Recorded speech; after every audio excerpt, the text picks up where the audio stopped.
തലജലജ ലിസാനുഹു വഖഫിയ കലാമുഹു. അല്ലാഹുവിന്റെ റസൂലിന്റെ വസിയത്ത് മൂന്നെണ്ണമാ മുഅ്മിനീങ്ങളെ. ഹബീബായ നബി തന്റെ മരണത്തിന്റെ ഘട്ടത്തിൽ, വഫാത്തിന്റെ ഘട്ടത്തിൽ അതിങ്ങനെ പറഞ്ഞുകൊണ്ടിരുന്നു. കാന യതകല്ലമു ബിഹിം, അതിങ്ങനെ പറഞ്ഞുകൊണ്ടിരുന്നു. ഹത്താ തലജലജ ലിസാനുഹു വഖഫിയ കലാമുഹു. നാവിങ്ങനെ പെടച്ചിങ്ങനെ അവ്യക്തമായി പോയി. ചെവി വെച്ച് നോക്കുമ്പോൾ പറയുന്ന കാര്യം എന്താണെന്നറിയോ? അസ്സലാ അസ്സലാ ഉമ്മത്തി അസ്സലാ അസ്സലാ. നിസ്കാരത്തിന്റെ കാര്യത്തെക്കുറിച്ച് പറയുകയാണ്. അഷ്റഫുൽ വറായ നബി മുഹമ്മദ് മുസ്തഫ. അള്ളാഹു അവന്റെ മഹത്തായ ഫളിൽ കൊണ്ട് അതാ ആയി നിസ്കരിച്ചു പോരാ, മരണം വരെ തൗഫീഖ് ചെയ്യട്ടെ. അള്ളാഹു മരണം വരെ നിന്ന് നിസ്കരിക്കാനുള്ള തൗഫീഖ് നമുക്കൊക്കെ നൽകട്ടെ. ഒന്ന് നിസ്കാരത്തിന്റെ കാര്യം പറഞ്ഞു, പിന്നെ പറഞ്ഞു അല്ലാഹ അല്ലാഹ ബിന്നിസാ. നിങ്ങളെ ഭാര്യമാരുടെ കാര്യത്തിൽ നിങ്ങൾ അള്ളാനെ പേടിക്കണേ. ഫൈന്നഹുന്ന അവാനും ബിഐദീകും. അള്ളാഹു നിങ്ങളിൽ ഏൽപ്പിച്ച സൂക്ഷിപ്പ് സ്വത്താണ്. അള്ളാഹു നിങ്ങളിൽ ഏൽപ്പിച്ച ബന്ദികളാണവർ. അവരുടെ കാര്യത്തിൽ നിങ്ങൾ പ്രത്യേകം സൂക്ഷിക്കണമെന്ന് ഖാല റസൂലുള്ളാഹി. ഇത് വഫാത്തിന്റെ ഘട്ടത്തിൽ പറഞ്ഞ കാര്യമാണ്. അള്ളാന്റെ റസൂലിന്റെ വസിയ്യത്ത് പോലും പാലിക്കാത്തവൻ മുഹമ്മദ് നബിയുടെ അനുയായി എന്ന് നടക്കുന്നതിൽ ഒരു അർത്ഥമില്ല. ഒരുത്തൻ എല്ലാരോടും നല്ല ആളാ, പെണ്ണുങ്ങളോട് കടിച്ചു പറിച്ച സ്വഭാവം, എപ്പോഴും പെണ്ണുങ്ങൾ വെറുപ്പിക്കുന്ന സ്വഭാവം, അവളെ കണ്ണീരിലാക്കുന്ന സ്വഭാവം. ഈ മനുഷ്യൻ റസൂലുള്ളാഹി സ്വല്ലല്ലാഹു അലൈഹി വസല്ലം തങ്ങളുടെ വസിയ്യത്ത് പോലും ശ്രദ്ധിക്കാത്ത ആളാ. അവൻ ഇസ്ലാമിൽ എന്ത് സ്ഥാനം ഉണ്ടാവും? അള്ളാഹു കാത്തുരക്ഷിക്കട്ടെ. അല്ലാഹ അല്ലാഹ ബിന്നിസാ. നിങ്ങളെ ഭാര്യമാരെ കാര്യത്തിൽ അള്ളാഹനെ സൂക്ഷിക്കണം. ആരാണ് ഏറ്റവും വലിയ മുഅ്മിൻ? ആരാണ് ഈമാന്റെ നിറകുടം? നിസ്കരിച്ച് തഴമ്പുള്ളവരാണെന്ന് പറഞ്ഞിട്ടില്ല, ഒരുപാട് ദാനധർമ്മം ചെയ്യുന്നവരാണെന്ന് പറഞ്ഞിട്ടില്ല. ആരാണ് ഈമാന്റെ നിറകുടമെന്നറിയോ?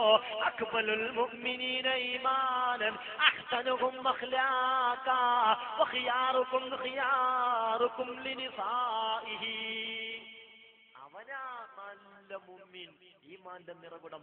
അക്മലുൽ മുഅ്മിനീന ഈമാനൻ, ഈമാൻ അങ്ങേയറ്റത്തെത്തിയ ആളുകൾ അവർ അഹ്സനുഹും അഖ്ലാഖ, സ്വഭാവി, നല്ല സ്വഭാവം, എല്ലാവർക്കും നല്ല അഭിപ്രായം.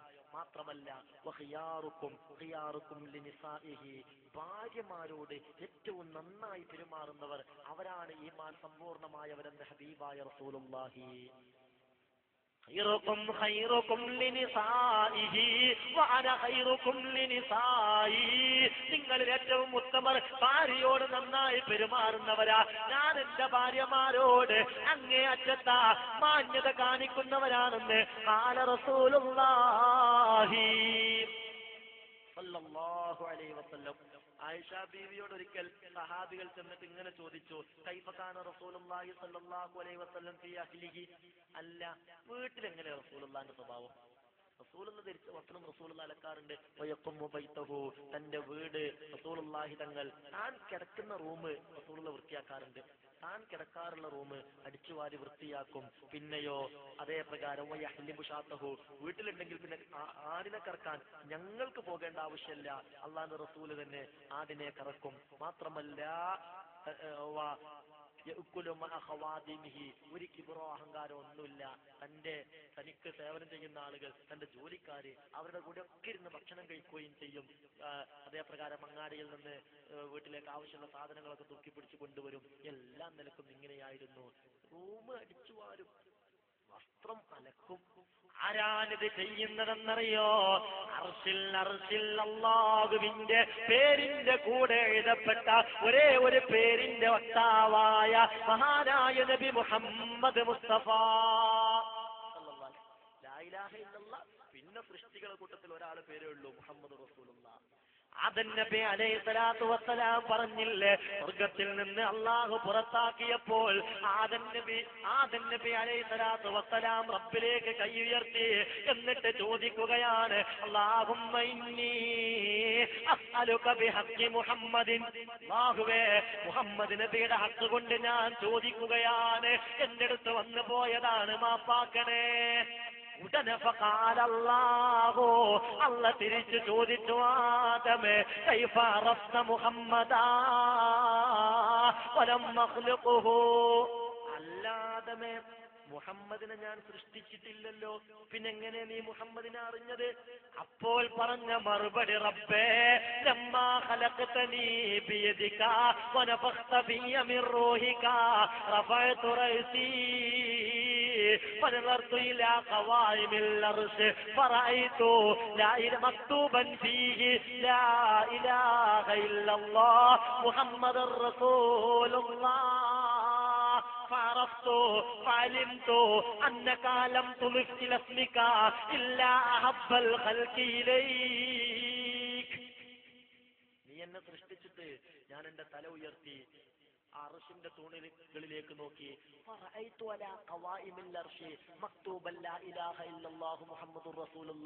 അർശിലേക്ക് നോക്കിയപ്പോൾ അവിടെ ലാ ഇലാഹ ഇല്ലല്ലാഹ് മുഹമ്മദുർ റസൂലുള്ളാഹ് എന്ന് എഴുതി വെച്ചിട്ടുണ്ട്.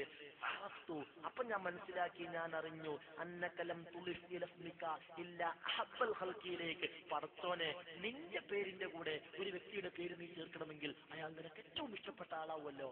അതുകൊണ്ടാണ് ഞാൻ ആ നബിയുടെ ഹക്ക് കൊണ്ട് ചോദിച്ചത് എന്ന് ആദം നബി അലൈഹി സ്വലാത്തു വസ്സലാം റബ്ബിനോട് പറഞ്ഞു എന്ന് അഷ്റഫുൽ ഖൽഖ് മുഹമ്മദ് മുസ്തഫ. ആ നബിയ യുഫ്ലി സൗബഹു വയഖുമു ബൈതഹു വയഹ്ലിബു ശാതഹു വയഹ്മിലു ബിലാഅതഹു വയഅകുലു മാ ഖവാദിമിഹി എന്ന് ബഹുമാനപ്പെട്ട ദേവി ആയിഷ റളിയല്ലാഹു അൻഹാ. ഇവിടെ മുഅ്മിനെ, ഇവിടെയുള്ള പാഠം നമ്മൾ ചിന്തിക്കണം. പരമാവധി ഭാര്യയോട് മാന്യമായി പെരുമാറണമെന്ന്. ഇനി ഒരാളുടെ ഭാര്യ അവൻ വിചാരിച്ചതുപോലെ ആയില്ല എന്ന് വിചാരിക്കാം. ഓരോ ദുസ്വഭാവങ്ങളും പെട്ടെന്ന് ചുണ്ടി പിടിക്കുന്നൊക്കെ ഒരു സ്വഭാവമാണ്. എന്നാലും ഹബീബായ നബി പറഞ്ഞത് മൻ സബറ അലാ സൂഇ ഖുലുഖി ഇംറഅതിഹി, ഒരാൾ തന്റെ ഭാര്യയുടെ ദുസ്വഭാവത്തിന്റെ മേൽ ക്ഷമിച്ചാൽ അഅതാഹുല്ലാഹു മിനൽ അജ്രി മിസ്ല മാ അഅതാ അയ്യൂബ അലാ ബലാഇഹി. വലിയ പരീക്ഷണങ്ങൾ കൊടുത്തിട്ട് 18 കൊല്ലത്തോളം പരീക്ഷിച്ചിട്ട് ആ പരീക്ഷണത്തിൽ ക്ഷമിച്ച് വലിയ കൂലി വാങ്ങിയ അയ്യൂബ് നബി അലൈഹി സ്വലാത്തു വസ്സലാമിന് കൊടുക്കുന്ന കൂലിയ ഭാര്യയുടെ ദുസ്വഭാവത്തിന്റെ മേൽ ക്ഷമിച്ച ഭർത്താവിന് ലഭിക്കുന്നതെന്ന് ഖാല റസൂലുള്ളാഹി. പരമാവധി മാന്യമായി പെരുമാറുക. നേരെ തിരിച്ചും ഒരു പെണ്ണിന്റെ ഏറ്റവും വലിയ വിവാദത്തെ അവളെ ഭർത്താവിന് വഴിപ്പെടലാണ്. ഒരു പെണ്ണിന്റെ ഏറ്റവും വലിയ വിവാദത്തെ അവളുടെ ഭർത്താവിന് വഴിപ്പെടലാണെന്ന് അഷ്റഫുൽ ഖൽഖ് മുഹമ്മദ് മുസ്തഫ സല്ലല്ലാഹു അലൈഹി വസല്ലം ഒരുപാട് ഹദീസുകൾ പറയാനുണ്ട്, ഞാൻ വിശദീകരിക്കുന്നില്ല. അതാണ് പെണ്ണിന്റെ ബാധ്യത. പെണ്ണിനോട് നീ അങ്ങോട്ട് പോകരുത് എന്ന് ഭർത്താവ് പറഞ്ഞാൽ പെണ്ണ് പോകാൻ പാടില്ല. ഭർത്താവ് ഗൾഫിലാണെങ്കിലും പെണ്ണ് ഏത് വിഷയങ്ങൾ പുറത്തിറങ്ങിന്റെ വിഷയങ്ങൾ ഉണ്ടെങ്കിൽ ഭർത്താവിനോട് സമ്മതം പറഞ്ഞ് വാങ്ങിയിട്ടേ ഇറങ്ങാൻ പാടുള്ളൂ. അല്ലെങ്കിൽ ഈ വിഷയത്തിൽ ഞാൻ പോകുന്നത് ഭർത്താവിന് എതിർപ്പുണ്ടാവില്ല, ഭർത്താവിനതിൽ വെറുപ്പുണ്ടാവില്ല എന്നുള്ള ഉത്തമ ബോധവും വിശ്വാസവും വേണം. അല്ലെങ്കിൽ ഭർത്താവിന്റെ പൊരുത്തമില്ലാതെയാണ് ഏതെങ്കിലും ഒരു പെണ്ണ് തന്റെ ഭർത്താവിന്റെ വീട്ടിൽ നിന്ന് പുറത്തിറങ്ങി ഭർത്താവിന്റെ അനുവാദമില്ലാതെ, എന്നാൽ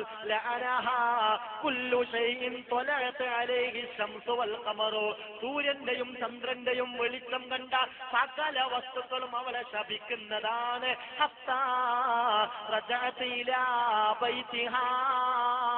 അവളാ വീട്ടിലേക്ക് തിരിച്ചു പോകുന്നവരെ മലക്കുകൾ ശപിക്കും, എല്ലാ വസ്തുക്കളും ശപിക്കും. സൂര്യന്റെയും ചന്ദ്രന്റെയും വെളിച്ചമേറ്റ എല്ലാ വസ്തുക്കളും ശപിക്കുമെന്ന് അഷ്റഫുൽ ഖൽഖ് മുഹമ്മദ് മുസ്തഫ.